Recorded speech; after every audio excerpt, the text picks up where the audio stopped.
Hello everyone, welcome to Textbook Super Coaching UGC Net YouTube channel and I'm here your paper 1 faculty Preeti.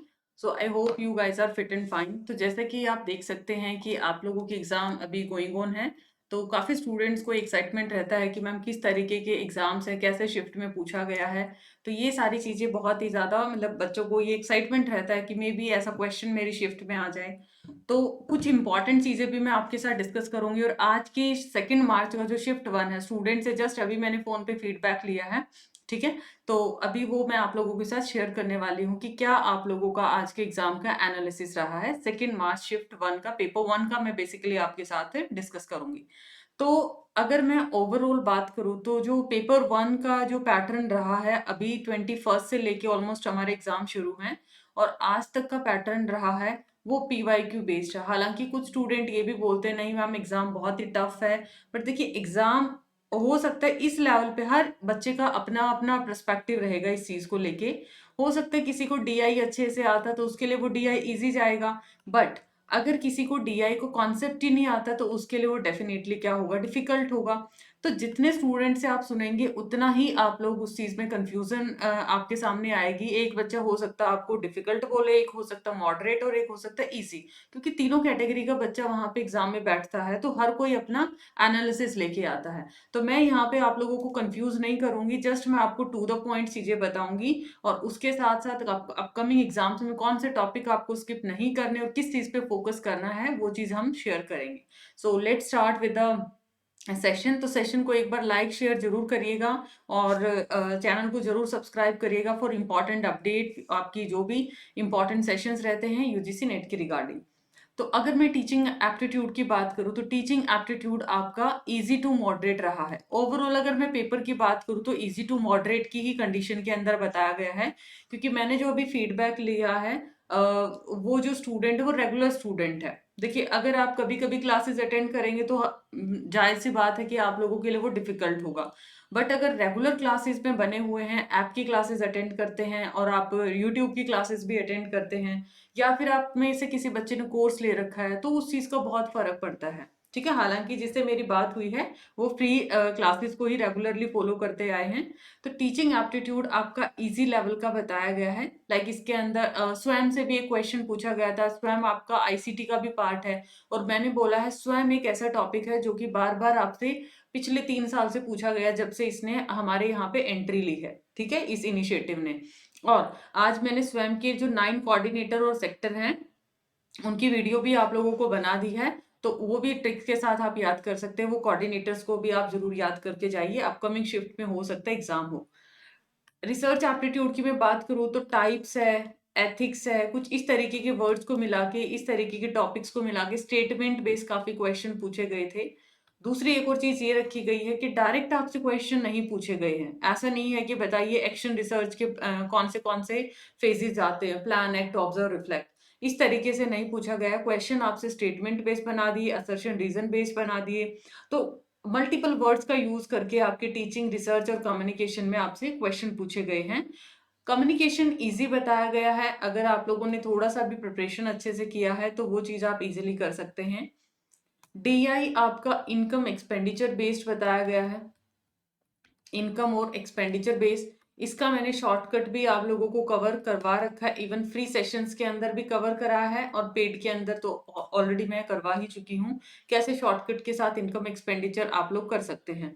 हालांकि formula आपको given होता है, but DI आपका हम इस exam paper 2 जो हमारा था आज, इसमें थोड़ा डिफिकल्ट मान के चलते हैं, बट ये मोस्ट डिफिकल्ट ही मानी जाती है यूजीसी नेट के अंदर इनकम एक्सपेंडिचर का type, profit loss income expenditure वाला। आईसीटी आपका इजी लेवल का था। ठीक है, इजी टू मॉडरेट ही बोलेंगे, easy to moderate. May be किसी स्टूडेंट के लिए डिफिकल्ट भी हो सकता है। तो यहाँ अभी मैंने रिसेंटली आपको डिजिटल इनिशिएटिव कराए थे। ठीक है, स्वयं स्वयं प्रभा से क्वेश्चन बना था, डिजिटल इनिशिएटिव की फाइल से डिटो क्वेश्चन पूछा गया था। एनईपी 2020 से क्वेश्चन बना था, हालांकि एक बच्चे का सुबह एक मैसेज आया था मैम नहीं इन टॉपिक से क्वेश्चन नहीं बने। तो मे बी ऐसा भी हो सकता है किसी शिफ्ट में किसी को प्रायोरिटी दे दे, किसी शिफ्ट में वो किसी को प्रायोरिटी दे दे। तो ये चीजें आप लोगों को ध्यान रखनी है। तो आपका डिजिटल इनिशिएटिव से भी क्वेश्चन बना था। आरसी की अगर मैं बात करूँ, रीडिंग कॉम्प्रीहेंशन, वो आपका मॉडरेट लेवल का था। मतलब अगर आप उसकी 2 बार क्विक रीडिंग लेते हैं तो आप इजीली उसको बना सकते थे। हायर एजुकेशन के अंदर स्टेटमेंट बेस्ड आपसे क्वेश्चन पूछे गए हैं। हायर एजुकेशन के अंदर आपके क्वेश्चन जो हैं स्टेटमेंट बेस्ड हैं और पीवाईक्यू बेस्ड हैं। और पीवाईक्यू ऐसा नहीं है जस्ट रटना है आपको, पीवाईक्यू से भी कॉन्सेप्ट उठाए गए हैं। पीवाईक्यू से कॉन्सेप्ट उठाए गए। एनईपी 2020 हॉट टॉपिक था। अगेन अगर मैं बात करूं इन्वायरमेंट का, अभी एग्जैक्टली उनको याद नहीं था। आपको भी पता है कि एकदम से हम एग्जाम से निकलते हैं तो आप लोगों को भी थोड़ा जाने का जल्दी रहता है और एक एक ए टू जेड आप लोग नहीं बता पाते हैं, ठीक है, इन्वायरमेंट से। तो यहाँ पे मुझे बहुत खास इनपुट नहीं मिला है, बट इन्वायरमेंट में आई विल सजेस्ट कि प्रोटोकॉल, एसडीजी, एमडीजी और पोल्यूशन, ये चीजें एटलीस्ट आप मत छोड़ के जाना, क्योंकि इससे 3 क्वेश्चन बनते ही बनते हैं। 2 से 3 क्वेश्चन यहाँ से बन जाएगा। और इन्वायरमेंट इतना वास्ट है, एटलीस्ट लास्ट मिनट पे सिर्फ आप ये कवर करेंगे, that is fair enough. Math reasoning के अंदर एसआई से क्वेश्चन पूछा गया था और मैंने एक प्रीवियस एनालिसिस में बताया भी था, अपकमिंग डेज में SI, CI ratio, proportion, profit loss, ये आपके एक्सपेक्टेड टॉपिक हो सकते हैं। तो मैथ रीजनिंग में एसआई पूछा गया था, मिसिंग नंबर सीरीज पूछा गया था। और हाँ, ये 2 ही क्वेश्चन अभी मुझे पता चले। ऑन एन एवरेज 4 से 5 क्वेश्चन पूछे गए हैं मैथ रीजनिंग से। एलआर के अंदर स्क्वायर ऑफ ऑपोजिशन बताया गया है। फैलेसी, इवन अगर आपको याद है मैंने रिसेंटली टेलीग्राम पे 1-2 दिन पहले एक समराइज चार्ट आपको शेयर किया था, वहीं से क्वेश्चन पूछा गया था आपसे फैलेसी, बल्कि मैंने कल परसों की क्लास में भी कवर करा है। तो वहां से क्वेश्चन आपके डायरेक्ट बने। तो लास्ट मिनट पे जितनी मैंने क्लासेस कवर कराई है एटलीस्ट वो जरूर आप लोगों को देख के जानी है। एंड आरसी अगेन जैसे मैंने बताया मॉडरेट लेवल था। आप अगर 1-2 बार आपने प्रैक्टिस थोड़ा अच्छा किया और 1-2 रीडिंग अगर आपने अच्छे से की है तो क्वेश्चन वहां पे 4 क्वेश्चन बन रहे थे, तो इस लेवल का था। तो ये सारी चीजें थी आपकी आज के एग्जाम के अंदर। दूसरी इंपॉर्टेंट चीज, कहीं ना कहीं एग्जाम का लेवल क्या था, अगर मैं कंक्लूड करूं, मॉडरेट था। एग्जाम आपका प्रीवियस क्वेश्चंस पे बेस था। प्रीवियस क्वेश्चन पे बेस ये नहीं है कि कॉपी पेस्ट करेंगे वो आप लोगों को स्टेटमेंट। प्रीवियस क्वेश्चन का मतलब कि प्रीवियस क्वेश्चन का आपका कॉन्सेप्ट उठा के रखा हुआ था। हो सकता है एनईपी 2020 है मान लिया, उसके अंदर जो एचईआरसी आता है उसको यहाँ पे एक स्टेटमेंट की फॉर्म में रख दिया, असर्शन रीजन की फॉर्म में रख दिया, ठीक है। जो प्रीवियस ईयर में हो सकता है जिसको क्वेश्चन बना रखा है उसको उसने आंसर की फॉर्म में रिप्रेजेंट कर दिया। तो प्रीवियस ईयर का मतलब यूजीसी नेट के अंदर यही है कि अगर आपने एक एक क्वेश्चन को ध्यान से किया है, उसके क्वेश्चन प्लस ऑप्शन में पूछना क्या चाहता है, तो आप बहुत अच्छे से यहाँ पे अच्छा खासा स्कोर पेपर 1 में कर सकते हैं। तो अभी भी जो अपकमिंग डेज में एग्जाम है, आई विल सजेस्ट कि एटलीस्ट पिछले 3 साल के पेपर्स आप जरूर करके जाएं, ध्यान से, रटना नहीं है, ध्यान से। और जो पिछले 10 से 12 दिन के अंदर, 10-15 दिन में मेरी जो क्लासेस है, प्लेलिस्ट है आपके सामने, उसको जरूर आप रिवाइज करके जाएं। बहुत अच्छा आप लोगों का स्कोर इजिली बन जाएगा। सो आई होप एनालिसिस आप लोगों को थोड़ा बेटर फील कराएगा, थोड़ा सा मोटिवेटेड फील होंगे कि बहुत ज्यादा आपका डिफिकल्ट लेवल का एग्जाम नहीं है। एग्जाम वैसा ही है जैसा हमारा चलता आया है।